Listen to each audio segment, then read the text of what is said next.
First time है नवजोतों में। तो ऊपर जोरदार तालियां बजा लो।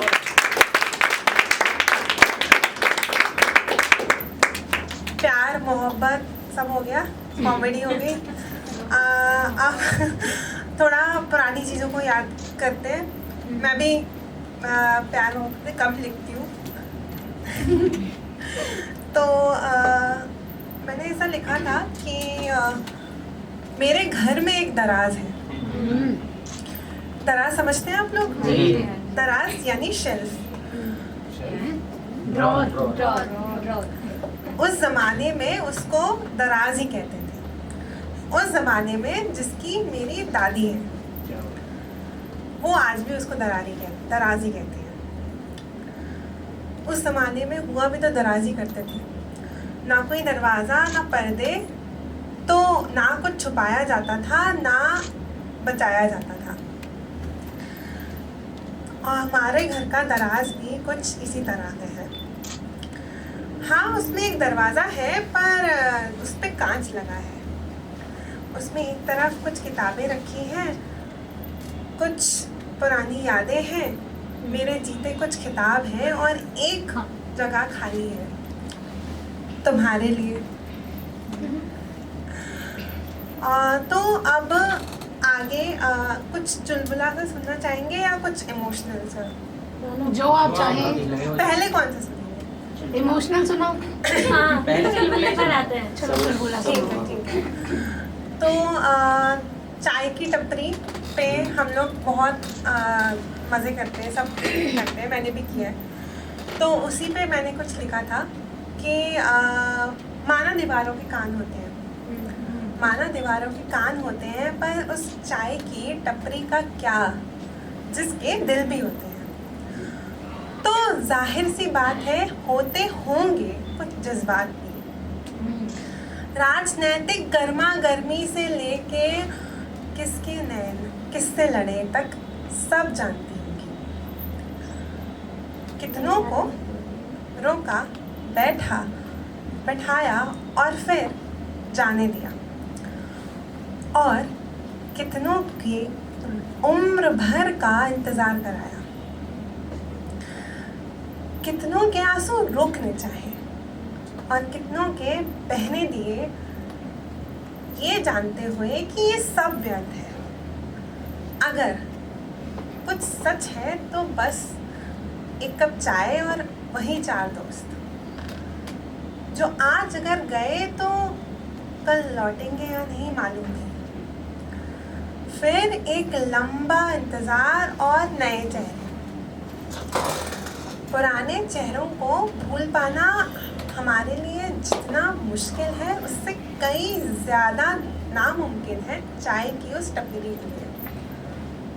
और नए चेहरे, उनको हम जितनी आसानी से नकार देते हैं, उतनी आसानी से वो अपना लेते हैं। और उसमें और हमें फ़र्क भी तो इतना ही है, हमने आगे बढ़ते रहना सीखा है और उसने जाने देने के हुनर को अपनाया है। वैसे भी वक्त के साथ इंसान बदलते हैं, बातें नहीं, चाय नहीं, और ना ही टपरी।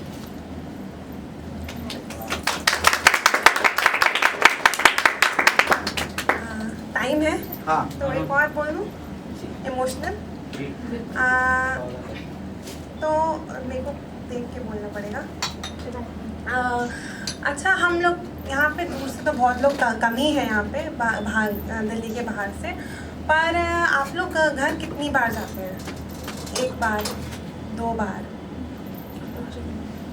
मैं आए दिन जाती रहती हूँ। नहीं, मैं नोएडा से नहीं आती हूँ। लेकिन कुछ तरीके हैं घर जाने, और तरीके हैं घर जाने के। तो मैंने लिखा था कि हम घर कब पहुंचते हैं? जब किसी भीड़ ग्रसित वाहन का इंतज़ार भरा सफ़र करके घर पहुंचते हैं। क्या वही एकमात्र तरीका है घर पहुंचने का? या फिर दूर के उस शहर में कोई करीबी सा मिल जाए जो अपनी किसी बात करता हो, जिसको कहने को सब कुछ कह दो, जो अपना सब कुछ तुम्हें कह दे, या वो एक खुशबू जैसी बचपन में आती थी रसोई घर से, नहीं, नानी की इत्र से भी, और आती थी सीली पड़ी लकड़ी की अलमारियों से, कोसी कोसी छत वाली धूप से भी, या किसी परिवार की अटकेलियाँ देखकर। परिवार को हम किसी और का परिवार भी अगर देख लें तो हमको ऐसा लगता है कि हमारे जैसा घर ही है।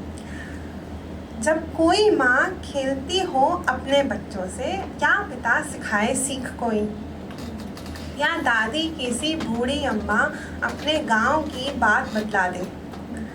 कभी कभी ऐसे ही बैठे होते हैं और कोई बगल में आके कोई दादी सी बूढ़ी सी अम्मा आके बैठ जाती है, उनसे बातें करो तो भी ऐसा लगता है कि हम घर पहुंच गए। या दादी किसी बूढ़ी अम्मा अपने गांव की बात बतला दे।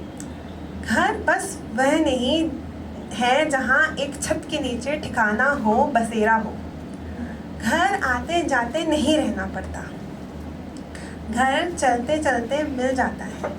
कभी किसी किनारे, कभी किसी बस्ती में, कभी किसी नज़ारे मंजर में, उजली धूप, चमकते सितारे, ठंडी पवन, सुबह शाम आती तमाम व्यंजनों, इत्र इत्यादि की खुशबू, किसी की सुनाई कहानी, कहीं रास्ते में मिले लोग, कोई जाना पहचाना अनजान रास्ता, कोई धुन, सब रास्ते हैं घर जाने के। घर जाना रेल के सफ़र से सीमित नहीं है, क्योंकि घर सिर्फ घर तक सीमित नहीं है, घर तक सीमित नहीं है।